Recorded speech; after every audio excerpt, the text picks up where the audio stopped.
நம்முடைய வாழ்க்கையிலும் இந்த மாதிரி எதிர்பாராத சூழ்நிலைகள், நாம கற்பனை கூட பண்ணி பார்க்காத கவலைகள், இடைஞ்சல்கள், சவால்கள் இதெல்லாம் வரதான் செய்யும். ஆனா எதுவா இருந்தாலும் மனசுல உறுதி இருந்தா எல்லாம் தாண்டி ஜெயிக்க முடியும். என்னைக்குமே வாழ்க்கை ஒரே ரீதியில இருக்கவே இருக்காது. இந்த ஆனந்தம், நிம்மதி அப்படின்றது சுத்தி வர நடக்கக்கூடிய நிகழ்ச்சிகளை மட்டும் பொறுத்து அமையறதில்லை. நம்முடைய மனசினுடைய பக்குவம், அதை பொறுத்து தான் நம்மளுடைய ஆனந்தம், நிம்மதி எல்லாமே அமையும்.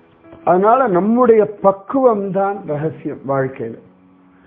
இப்ப சில பேர் 70 வயசு ஆனாலும் எல்லாம் சாப்பிட்றாங்க, எல்லாம் அவங்களுக்கு ஜீரணமாகுது. ஏன்னா உடம்பினுடைய தன்மை அப்படி.